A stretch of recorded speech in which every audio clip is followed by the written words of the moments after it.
Picture this. You're home, alone. It's midnight. Snow is falling outside your window. Everything is quiet. Too quiet.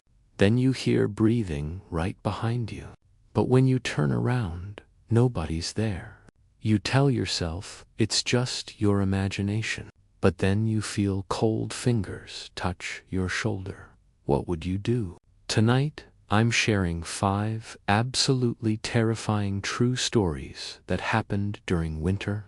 These aren't fake. These aren't made up. These are real stories from real people who survived something horrible in the cold. After hearing these stories, you'll never feel safe during winter again. Story 1. The Thing in the Blizzard.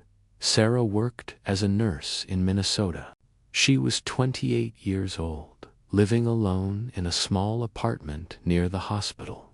She loved her job. She loved helping people. But after what happened on January 15, 2021, she quit nursing forever. She moved to Arizona. She never goes anywhere cold anymore. And when people ask her why, she tells them this story. That night started like any other winter night. Sarah was working the night shift at Riverside Rural Hospital. It was a small hospital, only 2 floors, sitting on top of a hill miles away from town. On a clear day, you could see for miles. Beautiful farmland everywhere. But that night wasn't clear.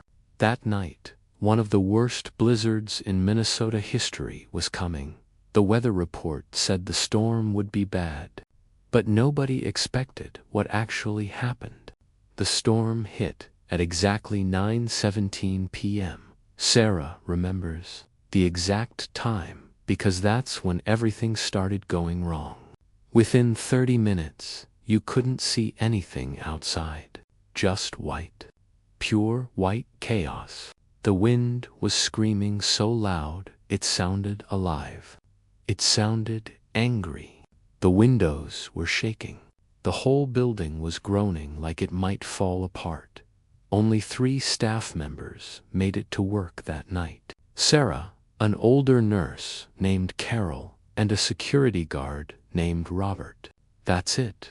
3 people to run an entire hospital. The roads were already blocked with snow. No one could leave. No one could come to help. They were completely trapped. The hospital had 4 patients that night. All of them were elderly. Mrs. Johnson in room 201 had pneumonia. Mr. Garcia in room 203 had a broken hip. Mrs. Chen in room 205 was recovering from surgery. And Mr. Williams in room 27 had heart problems. Sarah had to check on each of them every hour. Make sure they were okay.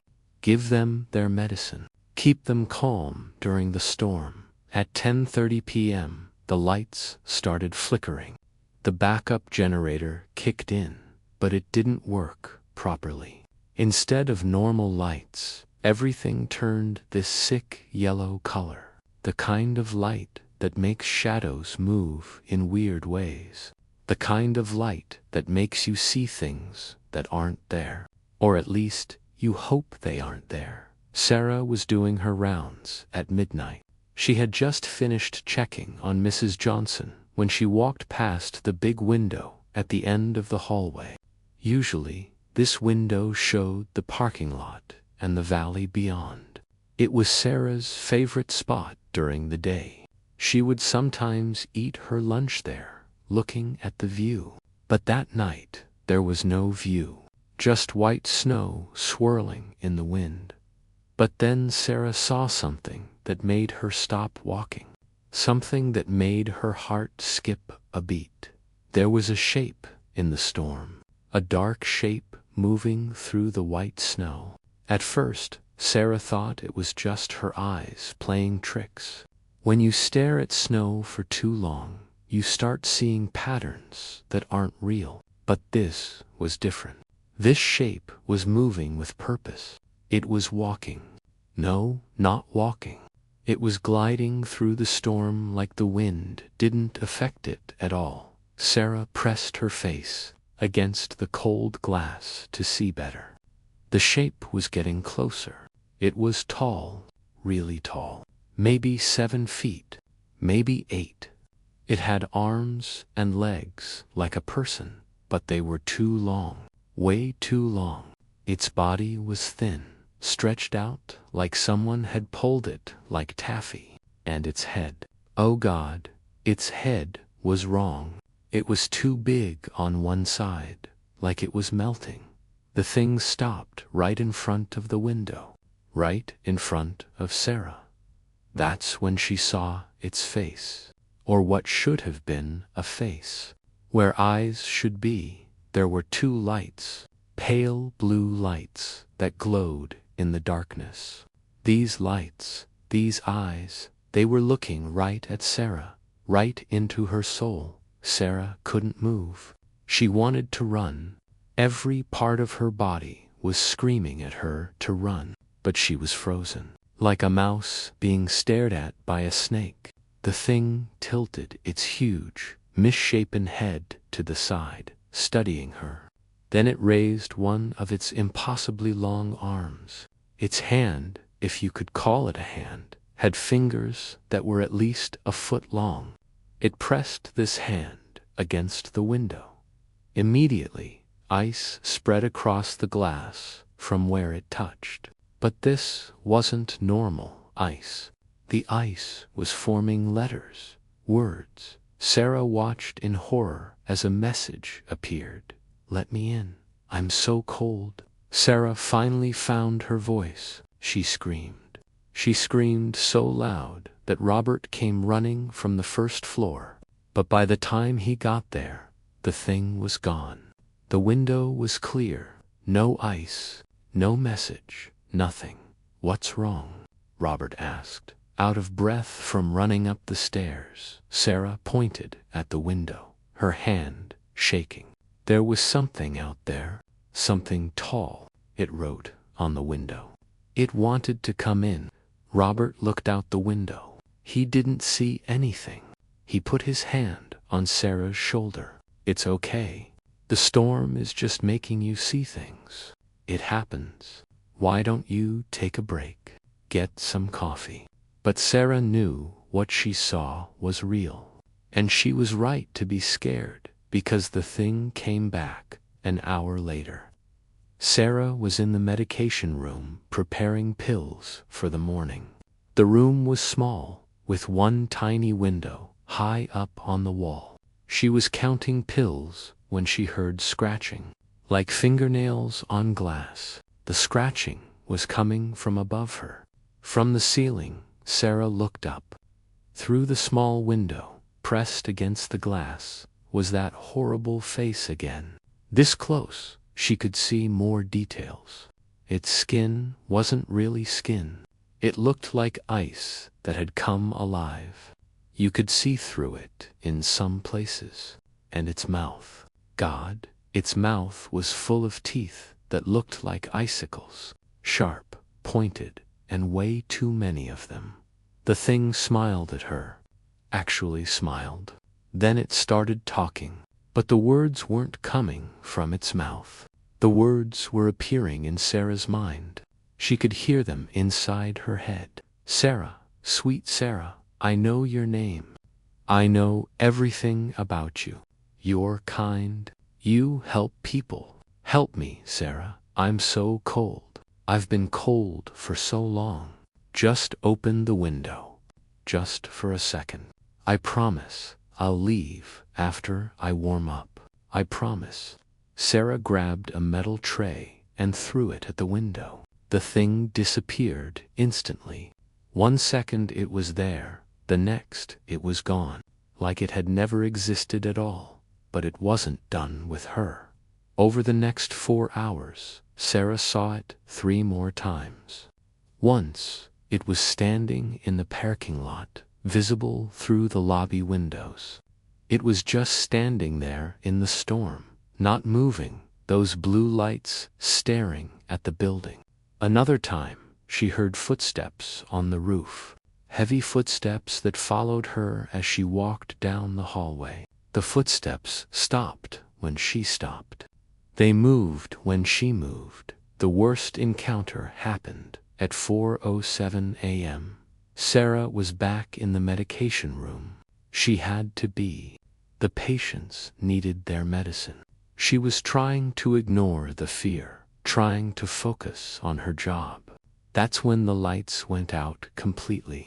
Even the emergency lights failed.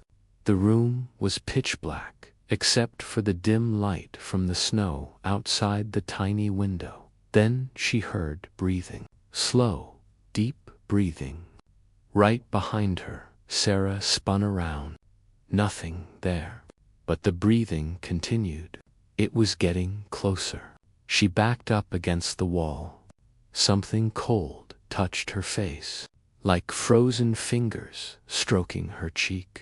She could feel breath on her neck. Cold breath that smelled like frozen death. Why won't you let me in, Sarah? I just want to be warm. Just for a moment. You let all those sick people in. Why not me? Am I not sick enough? Am I not human enough anymore? Sarah fumbled in her pocket for her phone. She turned on the flashlight. The beam cut through the darkness, and for just a second, she saw it. The thing was right in front of her, inside the room. But that was impossible. The door was locked. The window was closed. How did it get in? As soon as the light hit it, the thing shrieked.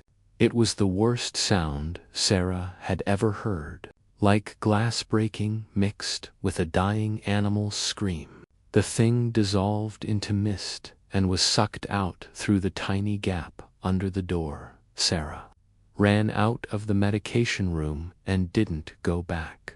She spent the rest of the night in the break room with Robert and Carol, all three of them huddled together, afraid to be alone.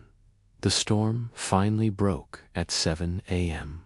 The sun came out. The roads were cleared by noon. Sarah left the moment her replacement arrived. She didn't even say goodbye. She just ran to her car and drove away. But before she left town, she stopped at the library. She had to know what that thing was. She spent hours researching the hospital's history. What she found made everything worse. In 1952, during another terrible blizzard, a patient had escaped from the psychiatric ward of the old hospital that used to stand where Riverside now stands. The patient's name was Thomas Frost. He suffered from severe schizophrenia and believed he was turning into ice. During his escape, he ran out into the storm wearing nothing but a hospital gown. They found his body 3 days later, frozen solid, pressed against a window of the hospital. He had been trying to get back in. His fingers were worn down to the bone from scratching at the glass. The newspaper article had a photo of Thomas Frost before he went insane. Sarah looked at it and felt her blood turn to ice. Even in the old black and white photo, she could see his eyes were pale blue. Since 1952, there had been dozens of reported sightings during winter storms. Staff seeing a tall figure outside the windows, hearing scratching on the glass, finding messages written in frost. But the hospital administration always covered it up. Bad for business. Sarah called Robert the next day to tell him what she had learned. Robert had news for her too. After she left, maintenance had checked the security cameras from that night. Most of the footage showed nothing unusual. But there was one single frame from the camera in the medication room at exactly 4:07 a.m. In that frame, standing right behind Sarah, was a figure made of ice and shadow. Its mouth was open, like it was whispering in her ear, and its eyes, those terrible blue lights, were looking directly at the camera. The hospital deleted the footage, told Sarah and Robert never to speak about it, threatened their jobs if they did. But Sarah didn't care about the job anymore. She quit that day, packed her things, moved to Arizona where it never snows. But even now, 3 years later, on cold nights, Sarah sometimes wakes up to the sound of scratching at her window. And sometimes, just sometimes, she sees frost forming on the glass, forming words. I found you, Sarah. I'm still cold. Story 2. The Woodcutter's Revenge. Marcus and Jennifer were the perfect couple. They'd been dating for 3 years. Marcus was a software engineer. Jennifer was a teacher. They lived in Portland, Oregon, in a nice apartment downtown. On Christmas Eve 2019, Marcus proposed. Jennifer said yes. They were so happy. They decided to celebrate by spending a week at Marcus's uncle's cabin in the Cascade Mountains. That decision almost killed them. The cabin was located deep in the woods, 40 miles from the nearest town. Marcus's uncle, Bill, had owned it for 20 years but rarely used it in winter. When Marcus called to ask if they could stay there, Bill hesitated. Sure, you can use it, Bill said slowly. But Marcus, there are some rules. Don't go out after dark. Lock all the doors and windows at night. And whatever you do, don't bring any axes or hatchets. Not even a small one. Marcus laughed. What? Why no axes? How are we supposed to split firewood? There's plenty of wood already split in the shed. Just promise me. No axes, Marcus promised, though he thought his uncle was being weird. Jennifer thought it was funny. They packed their bags, bought supplies, and drove up to the cabin on December 26th. The weather was perfect. Light snow falling, not too cold. They were in love, and nothing could ruin their mood. The drive up the mountain took 3 hours. The last 10 miles were on a narrow dirt road covered in snow. They passed through a small town called Cedar Falls, where they stopped for gas.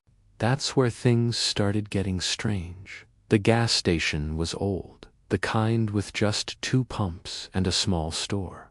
Marcus went in to pay while Jennifer waited in the car. Inside, an old man was sitting behind the counter. He looked about 80, with deep wrinkles and gray eyes that had seen too much. When Marcus told him they were heading to the Brennan cabin, the old man's face went white. The Brennan place. No, son, you don't want to go there. Not in winter. Especially not with a woman. Marcus was confused. Why? What's wrong with it? The old man leaned forward, his voice dropping to a whisper. That land is cursed. Has been since 1978. You know what happened there. Marcus shook his head. Thomas Brennan used to live in those woods with his wife and 2 kids. He was a woodcutter, best in the county. Could fell a tree faster than any man alive. But he had a temper, and he drank. Lord, how that man drank. The old man paused, looking around like someone might be listening. Winter of 78 was hard. Lots of snow. Thomas had been drinking for 3 days straight. His wife, Mary, she tried to take the kids and leave. But Thomas, he stopped them with his axe. Marcus felt cold despite the warm store. He killed them all, chopped them up like firewood, buried the pieces all over those woods, told everyone they ran off. But when spring came, a hiker found a hand sticking out of the melting snow. Then they found the rest. What happened to Thomas? Marcus asked, though he wasn't sure he wanted to know. Police went to arrest him. But Thomas was gone, vanished into the woods with his axe. They searched for months, never found him. But here's the thing, son. Every winter since then, people hear chopping sounds coming from those woods. And anyone who brings an axe to that land, well, they either leave real quick or they don't leave at all. Marcus thanked the man and left, not telling Jennifer about the conversation. He didn't want to scare her. Besides, it was just a local legend. Every small town had them. They reached the cabin just as the sun was setting. It was beautiful. A classic log cabin with a stone chimney, large windows, and a wraparound porch. Snow covered everything like a Christmas card. Jennifer was delighted. They unpacked, started a fire, and made dinner. Marcus opened a bottle of wine. They sat on the couch, watching the snow fall outside, planning their wedding. Everything was perfect. Then Jennifer noticed the locks. "Marcus, come look at this." Every window had been fitted with heavy-duty deadbolts. On the inside, the front door had 4 locks. 4. The back door had 3. Even the small bathroom window had a lock. "Your uncle must really worry about break-ins," Jennifer said. But Marcus knew his uncle. Bill wasn't paranoid. He was practical. If he put this many locks on, there was a reason. They found more strange things. Deep scratches on the outside walls, too high to be made by animals. A Bible on every nightstand, all open to the same page. Psalm 91, the one about protection from evil. And in the basement, they found a box. Inside the box were newspaper clippings. Dozens of them, all about Thomas Brennan and the murders. But also newer articles. Stories about missing hikers, strange sightings, and one article from just last year about a couple who fled the cabin in the middle of the night, claiming someone with an axe had tried to break in. Jennifer was really scared now. "Marcus, maybe we should leave." Marcus wanted to be brave for his fiancée. "It's just stories, Jen, local legend to scare tourists. We'll be fine. We have locks. We have phones. What could happen?" Famous last words. That first night was quiet. They double-checked all the locks, kept the fire burning, and went to bed. Jennifer had trouble sleeping, but eventually dozed off in Marcus's arms. At exactly 2:47 a.m., they both woke up to a sound. Thunk, thunk, thunk, that the rhythmic sound of an axe hitting wood. Marcus grabbed his phone and turned on the flashlight. Jennifer clutched his arm so tight it hurt. "Who chops wood at 3 in the morning?" she whispered. They crept to the window and carefully pulled back the curtain. The moon was full, lighting up the snow-covered clearing around the cabin. And there, about 50 feet away, was a man. He was tall and broad-shouldered, wearing old-fashioned clothes, suspenders, heavy boots, a flannel shirt. He was swinging an axe, splitting logs on a stump. But something was wrong. Very wrong. The logs weren't there. The man was swinging his axe at nothing. It would come down, hit the empty stump, and he would bend down and pretend to pick up split wood that didn't exist. He would stack this invisible wood in a pile that wasn't there. Over and over. The same motions. "Like a broken record, Marcus," Jennifer whispered. "Look at the snow around him." Marcus looked, and his heart nearly stopped. The snow around the man was undisturbed, perfect. No footprints leading to where he stood. No footprints anywhere. It was like he had just appeared there. Then the man stopped mid-swing. His head turned slowly toward the cabin, toward their window. The face they saw would haunt them forever.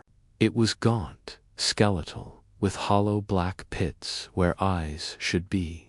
The skin was gray and rotting, hanging off the bones in places. And the mouth. The mouth was open in a permanent scream of rage. The man started walking toward the cabin. Not walking, gliding. His feet didn't quite touch the ground. Marcus and Jennifer ran to check the locks. Everything was secure. They heard footsteps on the porch. Heavy boots walking slowly around the cabin, stopping at each window, testing each door, then silence. They waited, hearts pounding so hard it hurt. 5 minutes. 10 minutes. Nothing. A voice came from right outside their bedroom window, low, gravelly, like it hadn't been used in decades. "You have something that belongs to me." Marcus tried to sound brave. "We don't have anything. This is my uncle's cabin. Go away. My axe. You have my axe. Give it back." That's when Marcus remembered. He had brought a hatchet, a small camping hatchet, in his backpack. He'd forgotten about his uncle's warning, forgotten to leave it behind. "Marcus," Jennifer whispered, "give it to him. Just give it to him." Marcus got the hatchet from his backpack. His hands were shaking so bad he almost dropped it. He went to the front door, unlocked one lock, opened it just a crack, and threw the hatchet as far as he could into the woods. The moment the hatchet left his hand, everything stopped. The presence outside vanished. The feeling of being watched disappeared. They heard chopping sounds again, but distant now, far away in the woods. They didn't sleep the rest of the night. They sat on the couch, holding each other, watching the windows, waiting for dawn. When the sun finally came up, they packed in 10 minutes and left. As they drove away, Marcus's uncle called, "Hey, how's the cabin? Everything good?" Marcus wanted to scream at him. Instead, he handed the phone to Jennifer. "Your cabin is built where Thomas Brennan killed his family, isn't it?" she said coldly. Long silence. Then Bill admitted everything. He'd bought the land cheap because of its history. The first winter, he'd brought an axe to split wood. That night, he'd seen Thomas, or whatever was left of Thomas.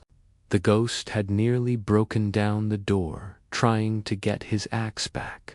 Bill threw every axe and hatchet he had into the woods and never brought another one.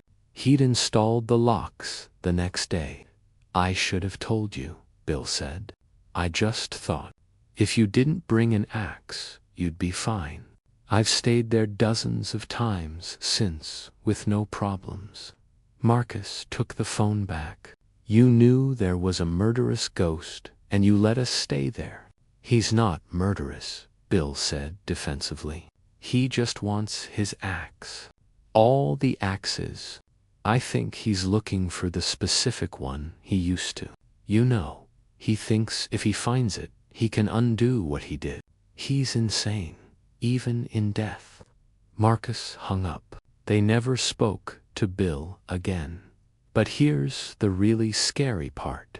When they got home and Marcus unpacked, he found something in his backpack that made his blood run cold. Next to where his hatchet had been was a note. Old paper, yellow with age, written in what looked like dried blood. "You gave me the wrong one. I'll keep looking. I know where you live now." They moved 2 months later. Different state. Different climate. Somewhere it rarely snows, but sometimes, on quiet winter nights, they still hear it. Faint but unmistakable. Thunk, thunk, thunk. The sound of an axe that will never stop swinging, looking for the one that ended 3 innocent lives, and maybe looking for them. Story 3. The Highway Stranger. David had been driving trucks for 20 years. He'd driven through every kind of weather, on every major highway in America. He'd seen accidents, close calls, and strange things on lonely roads at night. But nothing, absolutely nothing, prepared him for what happened on Interstate 80 through Wyoming on February 14, 2020. David was hauling a load of electronics from San Francisco to Chicago. It was a routine run, one he'd done hundreds of times. He knew every mile of that road, every truck stop, every way station, every dangerous curve. He especially knew the Wyoming stretch, 400 miles of high plains, where the wind never stops blowing and the winter storms can kill you in minutes. The weather report had warned about an incoming storm, but David had a deadline. The load had to be in Chicago by the 16th, or his company would face huge penalties. Besides, he'd driven through Wyoming storms before. He had chains for his tires, extra fuel, emergency supplies. He was prepared. Or so he thought. The storm hit just after he crossed the Wyoming border. It came out of nowhere, like a white wall slamming into his truck. One minute he could see for miles, the next he couldn't see past his hood. The wind was so strong it was pushing his 80,000-pound rig sideways. The temperature dropped 30 degrees in 10 minutes. David slowed to 15 miles per hour, hazard lights on, white-knuckling the steering wheel. He should have stopped, should have pulled over. But stopping on the side of the interstate in these conditions was suicide. Someone could slam into him. He had to make it to the next truck stop, still 30 miles away. That's when he saw her dot through the swirling snow, illuminated by his headlights for just a second. Was a person walking along the shoulder of the highway? David's first thought was that there must have been an accident. Someone's car broke down and they were walking for help. Stupid, but people do stupid things when they're desperate. As he got closer, he could see it was a woman. Young, maybe early 20s. Long black hair whipping in the wind, and she was wearing this made no sense, what looked like a hospital gown. Thin, white, flapping in the wind. No coat, no shoes. Her feet were bare on the frozen pavement. David knew he had to stop. No one could survive out here dressed like that. She'd be dead in minutes. He carefully pulled over, keeping his truck running, hazard lights flashing. He grabbed his winter coat and a blanket from his sleeper cab and jumped out into the storm. The cold hit him like a physical blow. The wind nearly knocked him over. He could barely see 3 feet in front of him. "Hey," he shouted over the wind. "Miss, are you okay?" The woman stopped walking and turned to face him. David's flashlight illuminated her face, and he gasped. Her skin was blue-white, like she'd already frozen to death. Her lips were purple. Ice crystals covered her hair and eyelashes, but she was smiling. A beautiful, warm smile that didn't match her frozen appearance. "Thank you for stopping," she said, and somehow her voice was perfectly clear despite the howling wind. "I've been walking for so long, so very long." David wrapped the blanket around her and helped her to his truck. She climbed into the passenger seat, easily, gracefully, like the cold wasn't affecting her at all. David cranked the heat to maximum and handed her the thermos of hot coffee he always kept ready. "What happened?" he asked. "Where's your car? Are you hurt?" She didn't answer. She just stared straight ahead through the windshield at the swirling snow. David noticed she wasn't shivering. Someone that cold should be shivering uncontrollably. Their body should be in shock. I need to get to mile marker 127, she finally said. David checked his GPS. Mile marker 127 was about 15 miles ahead. Is someone meeting you there? Family? Friends? She turned to look at him then. Her eyes were wrong, completely black, like looking into empty holes in her face. Yes, someone is waiting for me. Someone has been waiting for a very long time. David felt the temperature in the cab drop despite the heater running full blast. His breath came out in visible puffs. Ice started forming on the inside of the windows. I should tell you my story, the woman said, her voice changing, becoming distant and dreamy. You were kind enough to stop. You deserve to know. She told him about December 15th. Rebecca Hayes, 19 years old, full of life and dreams. The storm had come out of nowhere, just like tonight. Her car hit black ice at mile marker 127. It flew off the road, down into a ravine, flipping 3 times before landing upside down. I survived the crash, she said, touching her head where David could now see a deep gash that wasn't bleeding. Couldn't bleed. My legs were broken. My ribs were cracked, but I was alive. I kept thinking someone would see the car. Someone would stop. Someone would help. The snow had covered her car within hours. The ravine was deep, hidden from the road. No one could see her. No one knew where to look. I lived for 3 days, she continued. 3 days in that metal tomb. I could see the highway through my shattered windshield. I could see cars and trucks driving by, so close. So many people, warm in their vehicles, never knowing I was dying just yards away. I screamed until my voice was gone. I honked the horn until the battery died. I prayed. God, how I prayed. David's hands were shaking now, and not from the cold. He knew this story was true. He could feel it.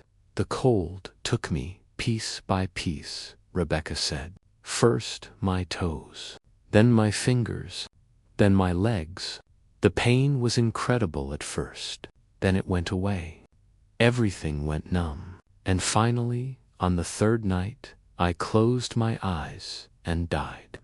Alone, forgotten, frozen. The cab was so cold now that David's teeth were chattering. The engine started to sputter. But I didn't leave, Rebecca whispered. I couldn't. I was so angry, so hurt. All those people who drove past, all those people who didn't stop, who didn't help. So now I walk, every winter, every storm, looking for someone kind enough to stop, someone to keep me company. David looked at her in horror. You're dead. She smiled, that beautiful, terrible smile. We're all dead, David. Some of us just don't know it yet. Mile marker 127 appeared in the headlights. David wanted to keep driving, but his hands turned the wheel against his will.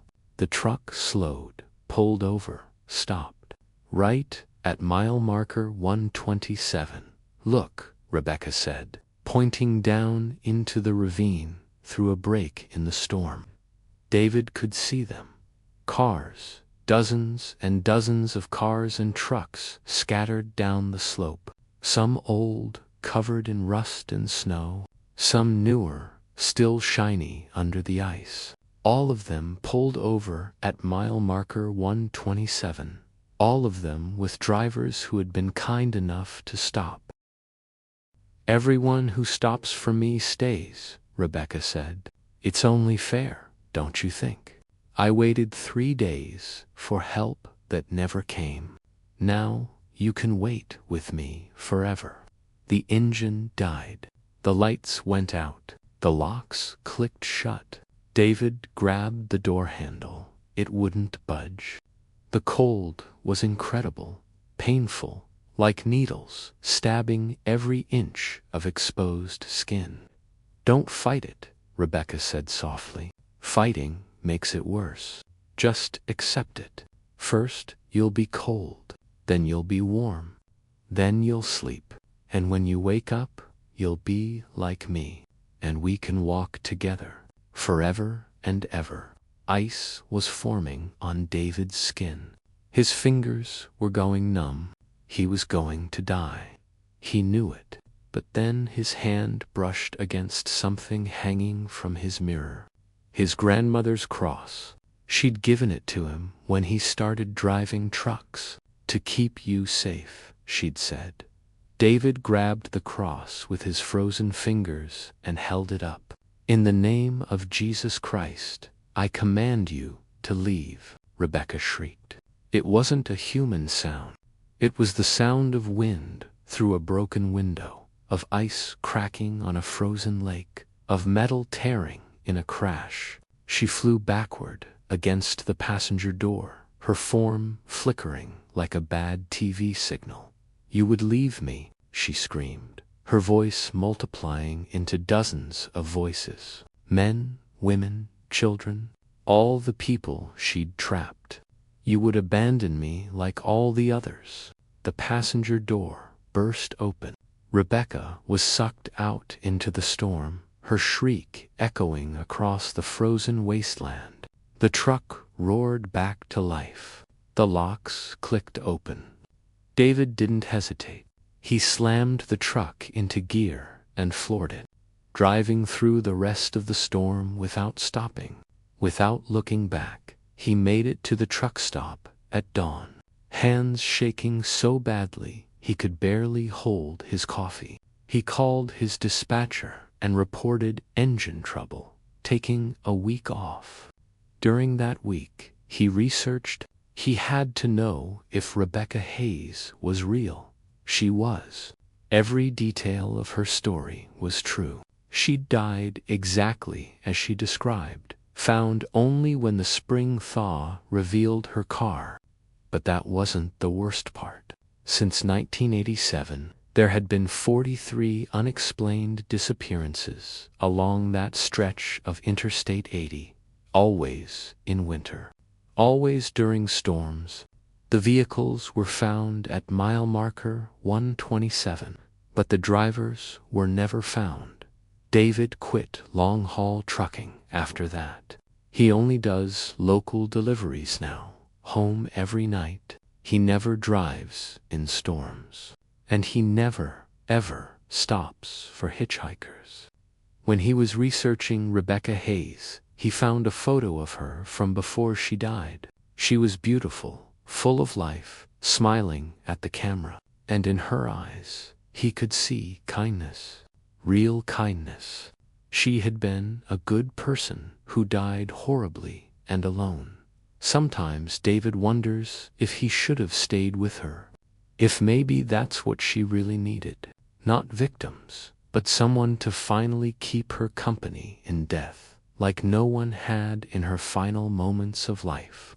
But then he remembers all those cars in the ravine and knows he made the right choice. Still, on cold winter nights, when the wind howls outside his window, he hears her voice. "Thank you for stopping. I've been walking for so long." And every year, the urge to drive to mile marker 127 grows stronger. Story 4. The Children in the Snow. Patricia had been a teacher for 35 years. She'd taught thousands of children, seen everything you could imagine in a classroom. She was tough, smart, and didn't scare easily. But what happened in January 2018 in her remote Alaska home made her retire immediately and move to Florida. She still can't talk about it without crying. 5 miles outside the town of Willow Creek, Alaska. Population 2,847. Her nearest neighbor was a quarter mile away through thick forest. She loved the isolation, the quiet, the beauty of Alaska winters. Her house was her sanctuary. 2 bedrooms, 1 bathroom, a kitchen, and a living room with a big stone fireplace. Simple, perfect, safe. Or so she thought. That January, Alaska experienced something the locals called the Week of No Sun. A massive storm system sat over the state for 7 days straight. The clouds were so thick and dark that even at noon it looked like midnight. The snow fell constantly. The temperature dropped to -50. And something else came with the storm. Something that shouldn't exist. It started on the second night. Patricia was reading by candlelight. The power had gone out the first day and hadn't come back. She had a generator, but was saving fuel. The wood stove kept the house warm enough. She was actually enjoying the forced simplicity. No TV, no internet, just her, a good book, and the crackling fire. At exactly midnight, she heard laughter. Children's laughter. Clear as day, like kids were playing right outside her window. Patricia looked up from her book, confused. What kind of parents let their children play outside at midnight? She went to the window and looked out. Her motion sensor light should have turned on if anyone was in the yard, but it stayed dark. She grabbed her flashlight and shined it through the glass. Nothing, just her empty yard and the dark forest beyond. The laughter came again, closer. It sounded like multiple children, 3, maybe 4, giggling and playing. Patricia could hear them running, their feet crunching in the snow, but she couldn't see anything. She put on her coat and boots and opened her front door. "Hello," she called out. "Is someone there? Are you kids okay?" The laughter stopped instantly. Complete silence. Not even the wind made a sound. Patricia stood in her doorway, flashlight beam cutting through the falling snow, revealing nothing but white. She was about to go back inside when she saw them. Footprints in the snow. Small footprints, child-sized, leading from the forest right up to her porch. Fresh footprints. The falling snow hadn't covered them yet. But here's what made Patricia's blood freeze. The footprints stopped at the bottom of her porch steps. They didn't go back. They just ended. Like the children had vanished into thin air. Patricia slammed the door and locked it. She told herself there had to be a logical explanation. Maybe the kids had walked backward in their own footprints as a prank. Maybe they were hiding somewhere, trying to scare her. But deep down, she knew something was very wrong. The next night they came back. This time, Patricia was ready. She'd positioned a chair by the window with a clear view of the yard. She had her flashlight, her phone, though still no signal because of the storm, and her father's old rifle, just in case. At exactly midnight, the laughter started. Patricia was already looking out the window, and this time she saw them. 3 children, approximately 8 or 9 years old.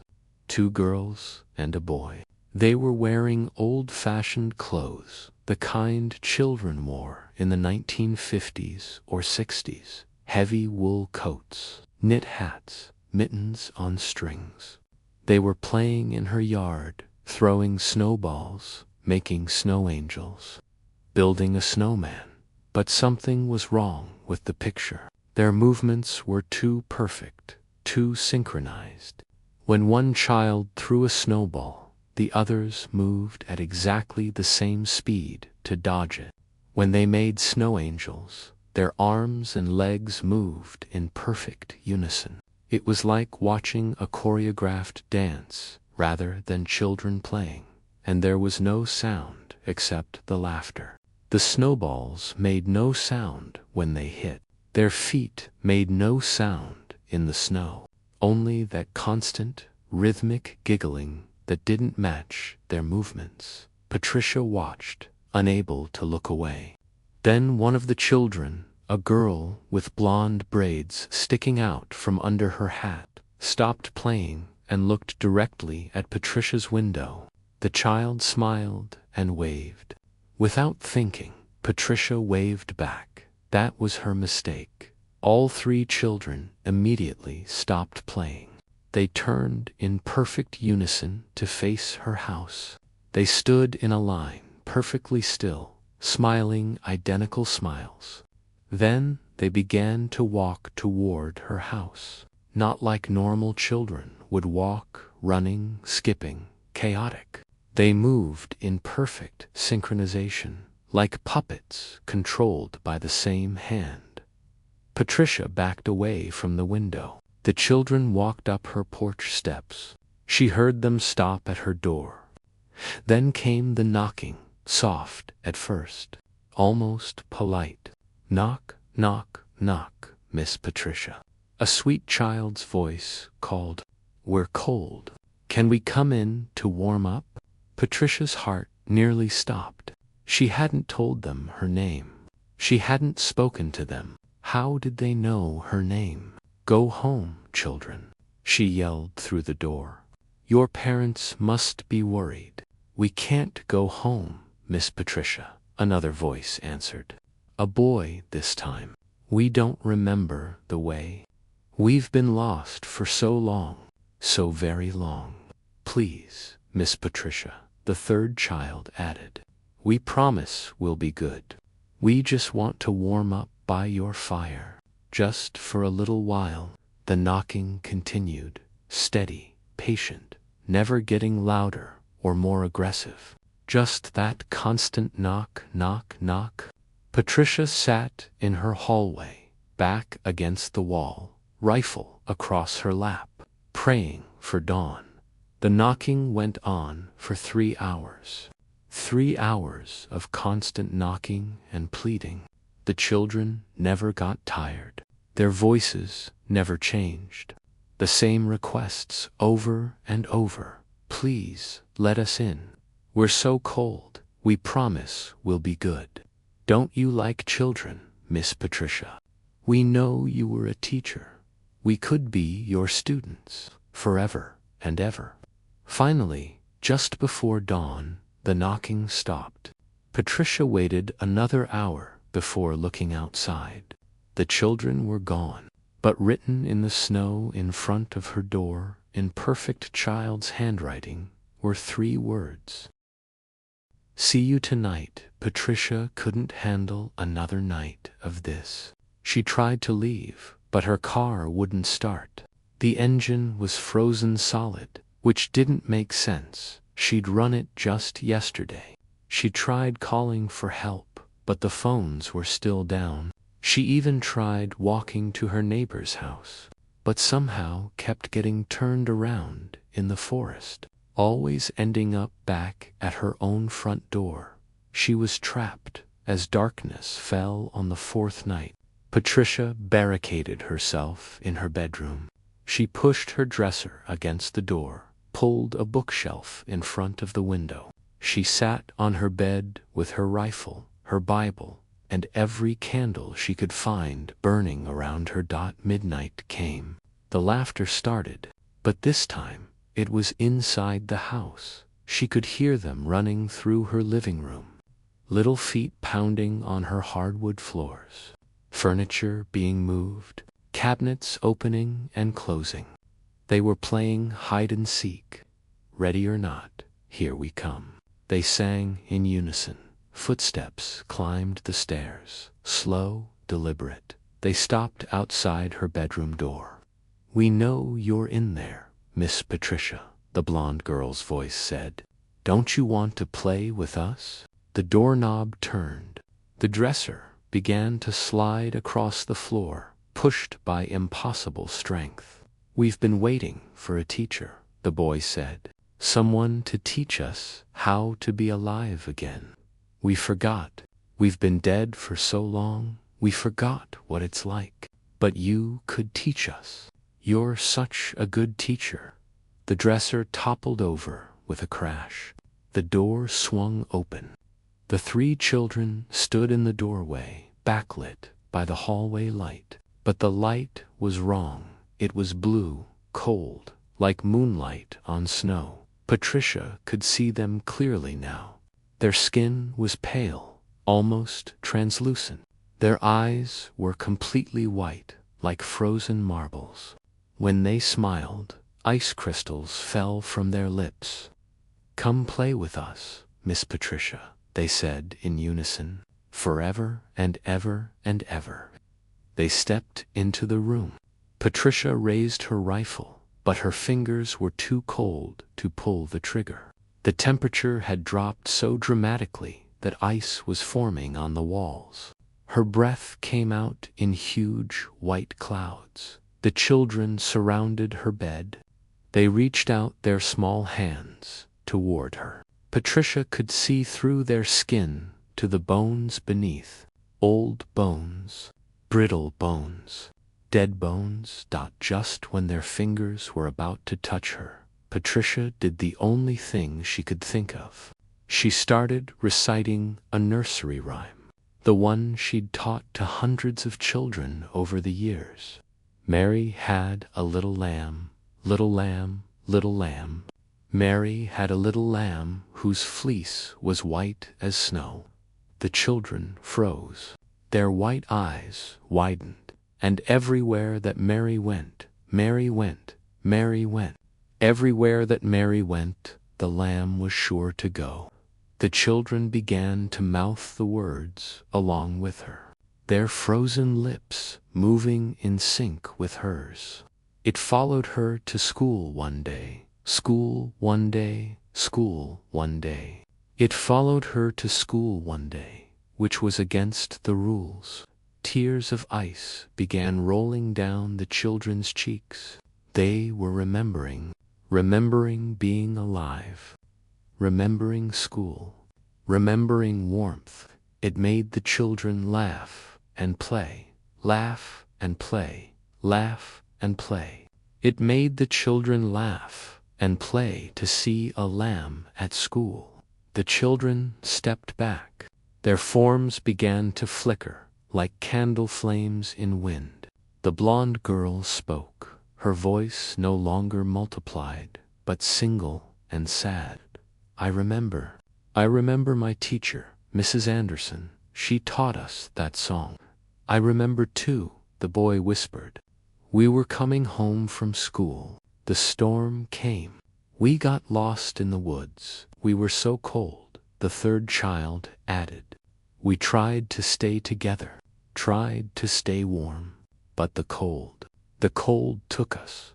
They were fading now, becoming transparent.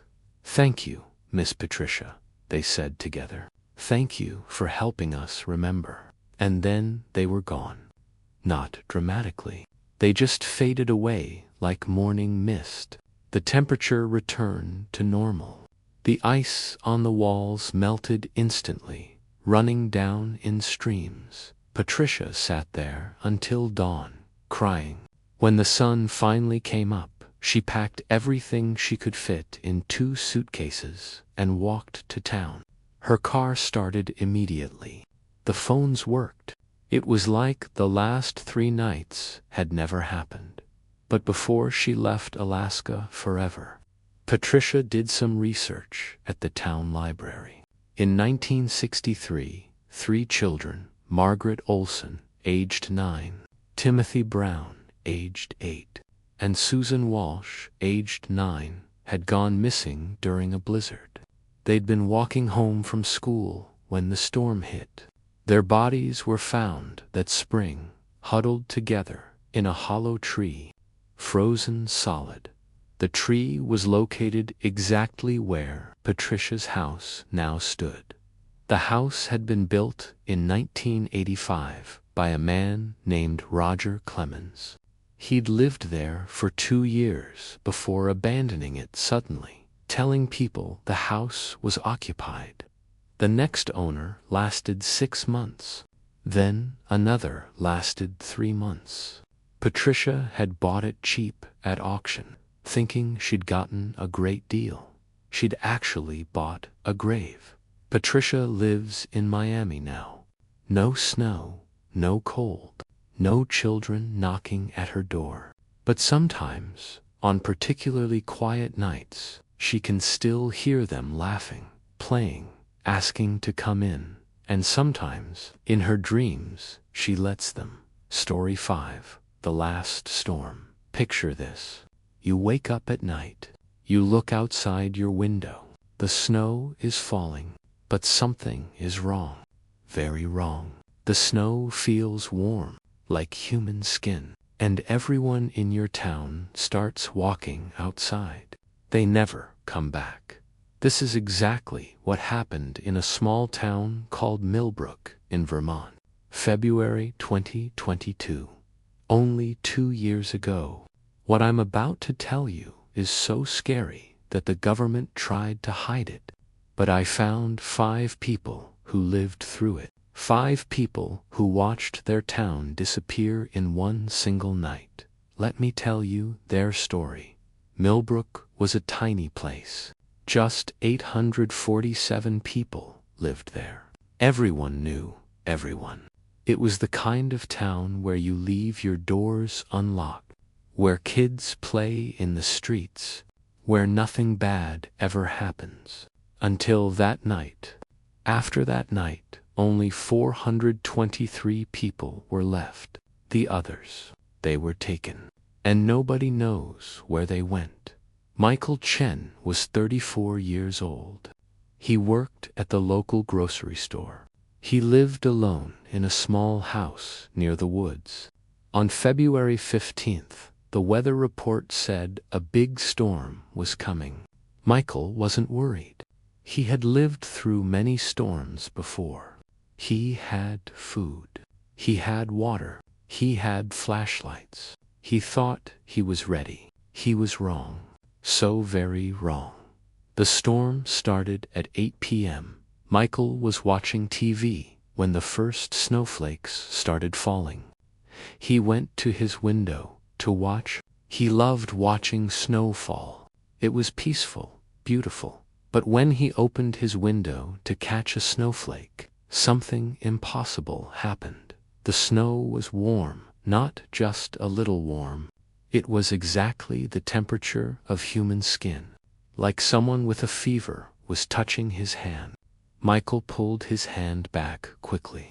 His heart started beating fast. Snow is supposed to be cold. Everyone knows that. Snow is frozen water. It cannot be warm. But this snow was warm, and it was getting warmer. Michael touched it again, just to be sure. Yes, it was warm, and it felt strange. Not like normal snow. It felt alive, like it was breathing, like each snowflake had a tiny heartbeat. Michael slammed his window shut. He locked it. Then he did something he had never done before. He locked all his doors, all his windows. Something deep inside him, some ancient instinct, was screaming danger. The snow kept falling, harder and harder. Michael watched from his window as it piled up. 3 feet in 1 hour. That's impossible. No storm can drop that much snow that fast. But this storm did. The streetlights went out. The power died. The whole town went dark. Only the strange, warm snow kept falling, glowing slightly in the darkness. That's when Michael heard it. Everyone in town heard it at exactly the same moment. 11:47 p.m. A sound from the sky. Not thunder. Not wind. It was like singing. Like hundreds of voices humming together. But not human voices. The sound was too deep, too powerful. It made the windows shake. It made the ground vibrate.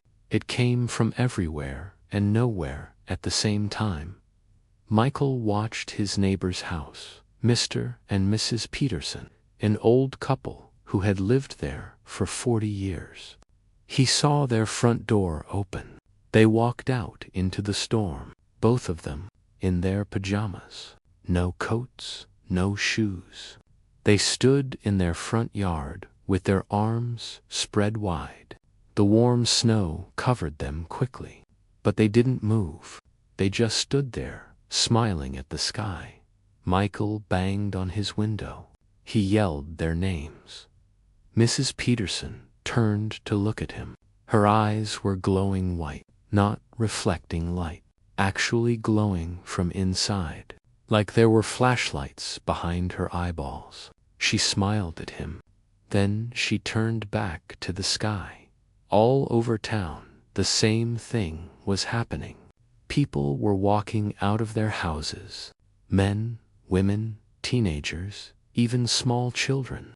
They all moved the same way, slow, steady, like they were sleepwalking.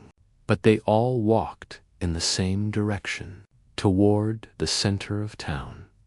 Rebecca Martinez lived 3 houses down from Michael. She was a young mother with 2 kids. She watched her husband, David, suddenly stop eating dinner. He stood up. His fork fell from his hand. His face went blank, completely empty, like nobody was home inside his head. Rebecca grabbed his arm. She shook him. She screamed his name. David looked at her, but his eyes were changing. The brown color was fading, replaced by white light. He spoke, but his voice was different, deeper, like many voices speaking at once. I have to go. They're calling me home, my real home. David was strong, but when he pushed Rebecca away, it was with impossible strength. She flew across the room and hit the wall. Her children started crying. David didn't even look at them, his own children. He just walked out the door into the warm snow. Rebecca wanted to follow him.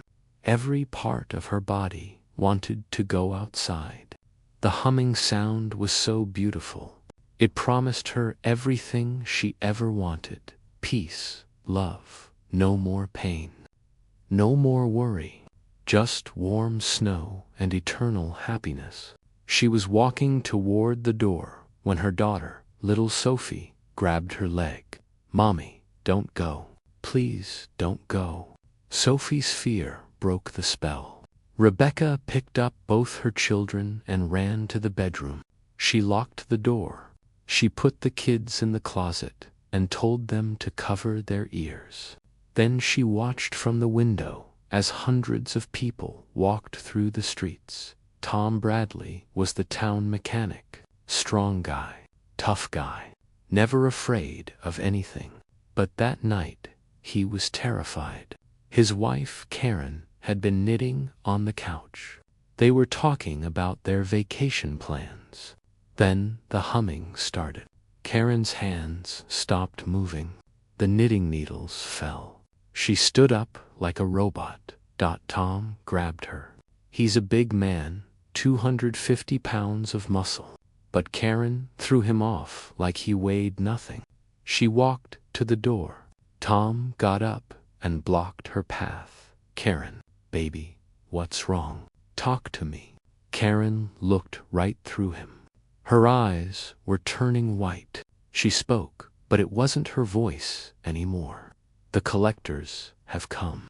The harvest is ready. We must go. Tom tried everything. He held the door shut. Karen punched right through it. Wood splinters flew everywhere. Her hand should have been broken, but she didn't even notice.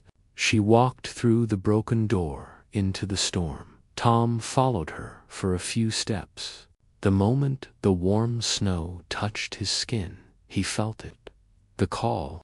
It was the most wonderful feeling he'd ever experienced. Better than his first kiss. Better than his wedding day. Better than holding his newborn son. It was pure joy, pure love, pure belonging.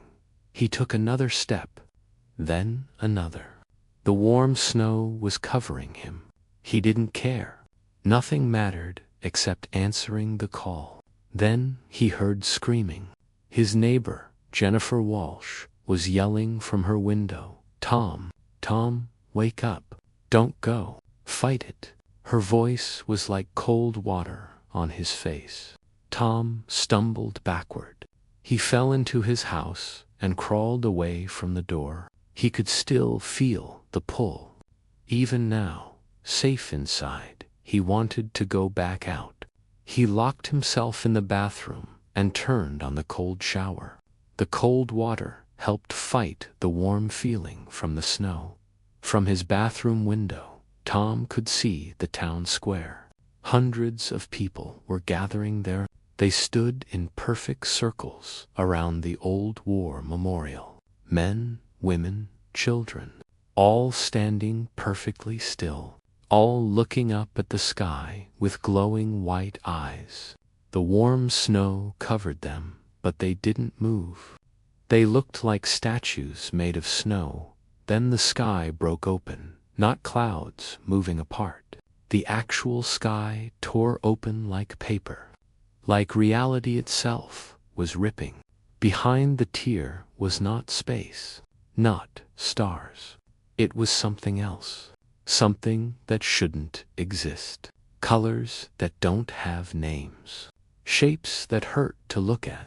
It was like looking at madness itself. Things came through the tear, tall things, maybe 15 feet high, maybe more.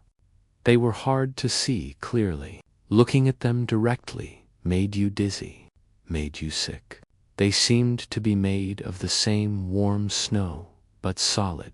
They had too many arms. Or maybe they weren't arms. They moved wrong, jerky, like a movie missing frames. Jennifer Walsh watched through her phone camera. It was the only way she could look at them without throwing up. She recorded everything. The video still exists, though the government says it's fake. But Jennifer knows what she saw. We all know what she saw. The beings moved through the crowd. They touched each person with their long, snow-white appendages. When they touched someone, that person melted, not like ice melting. They turned into warm snow and floated up into the tear in the sky. No screaming, no fighting. They just dissolved and drifted away like steam. Michael Chen counted. He watched for 6 hours as these things harvested the people of his town. 424 people stood in that square. 424 people were touched. 424 people melted into warm snow and disappeared into that impossible tear in the sky. The children went first. The beings seemed to prefer them. They touched each child gently, almost lovingly. The children laughed as they dissolved, like it tickled, like it was fun. Their parents stood there watching with those glowing eyes, waiting their turn. Mrs. Peterson was one of the last. Michael watched as one of the beings approached her. It was the tallest one. It bent down and touched her face with something that might have been a hand. She smiled wider. Then she turned to snow and floated away. Mr. Peterson followed right after. They held hands as they dissolved. The whole time, that humming continued. It got louder when the beings appeared. It seemed to come from them. Or maybe they were made of the sound itself. Even inside their locked houses, the survivors could feel it in their bones, in their teeth, in their hearts. Rebecca Martinez held her children tight. She sang to them to block out the humming. She sang every song she knew. Nursery rhymes, pop songs, Christmas carols, anything to keep that beautiful, terrible humming out of their heads. Her throat was raw.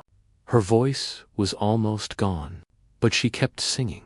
Tom Bradley did push-ups, hundreds of them, thousands, anything to keep his mind focused on something other than the call. His muscles screamed. His arms gave out. But the pain helped him resist. Pain was real. Pain was human. Pain kept him inside. Jennifer Walsh prayed. She wasn't religious before that night, but she prayed to every god she could think of. Jesus, Buddha, Allah, Zeus, anyone who might be listening, anyone who might help. She prayed until the sun came up, and when the sun came up, it ended. Just like that, the tear in the sky closed. The beings disappeared. The humming stopped. The warm snow turned cold and normal. The survivors unlocked their doors and came out. The town square was empty. No bodies, no blood, no signs of violence. Just smooth, untouched snow. Like nothing had happened. Like 424 people hadn't just disappeared into the sky. The only proof was the video on Jennifer's phone and the empty houses all over town. The government came the next day. Men in black suits. They said it was a gas leak. Mass hallucination. They said the missing people got lost in the storm. They took Jennifer's phone, but she had already uploaded the video to the cloud. She sent copies to everyone she knew. The official story is that the town was evacuated due to a chemical spill. The missing people were relocated, given new identities for their safety.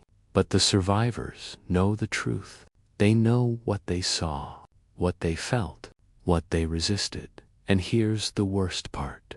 The part that keeps them awake at night. In the town square, where all those people stood and were taken, nothing grows anymore. The ground is dead. In summer, it's just dirt. No grass, no flowers, not even weeds. And sometimes, on quiet nights, people say you can still hear humming coming from under the ground. Like something is still down there, waiting. The 5 survivors I talked to have all moved far away from Millbrook. They don't talk to each other. They try to forget, but they can't. Because every winter, when the first snow falls, they hear it again, faint, distant, but unmistakable. The humming, calling them home. Michael Chen moved to Arizona. No snow there, but he still hears it in his dreams. He wakes up some nights, standing at his door, hand on the doorknob, ready to walk outside. He installed 7 locks on his door. He's still not sure it's enough. Rebecca Martinez moved to Florida with her kids. They never talk about that night. But sometimes, her daughter Sophie draws pictures. Pictures of tall white things in the sky. Pictures of people turning into snow. Rebecca burns the pictures, but Sophie keeps drawing them. Tom Bradley moved to Texas. He works on an oil rig now, far from any snow. But last winter, during a rare cold snap, a few snowflakes fell. Tom locked himself in his trailer for 3 days. His coworkers think he's crazy. Maybe he is, but he's alive. Jennifer Walsh moved to California. She still has the video. She shows it to people sometimes. Most think it's fake, special effects. But a few believe her. A few have seen similar things in other towns, other storms, other harvests. And that's the truly terrifying part. This wasn't unique. This wasn't the only time. The survivors have found others online. People from Canada, Russia, Norway, all with similar stories. Warm snow, humming from the sky. People walking out and never coming back. It's happening all over the world. In small towns, remote places, where nobody important will notice, where the government can cover it up easily. The beings, whatever they are harvesting us, taking us somewhere, for some purpose we don't understand. And winter is coming again. It always does. Maybe this year it will come to your town. Maybe you'll wake up to warm snow. Maybe you'll hear that beautiful humming. Maybe you'll feel the call to go home. If that happens, remember this story. Remember Michael and Rebecca and Tom and Jennifer. Remember the 424 people of Millbrook who answered the call and disappeared into the sky. Remember that sometimes resistance is the only way to survive. Lock your doors. Ignore the humming. Don't touch the warm snow. And whatever you do, no matter how beautiful it sounds, no matter how much you want to, don't go outside. Don't answer the call. Don't go home, because home isn't where you think it is. And once you go, you never come back. So there you have it. 5 absolutely terrifying true stories that happened during winter. 5 reasons to fear the snow, the cold, and the dark winter nights. These weren't made-up stories. These were real experiences from real people. Sarah and the ice creature that wanted to get inside her. Marcus and Jennifer's encounter with an axe-wielding ghost. David and the frozen hitchhiker who collects souls. Patricia and the dead children who just wanted to play. And the entire town of Millbrook harvested by beings from another world right now. As you're listening to this, it might be warm and safe where you are. But winter always comes back.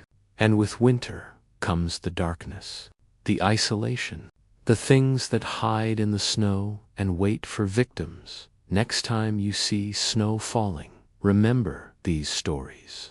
Remember that sometimes the beautiful white blanket hiding the world is actually hiding something else.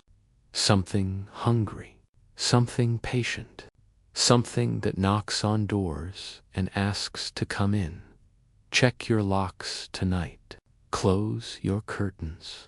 And if you hear something outside, something that doesn't sound quite right, don't investigate. Curiosity didn't just kill the cat. It killed 424 people in Millbrook.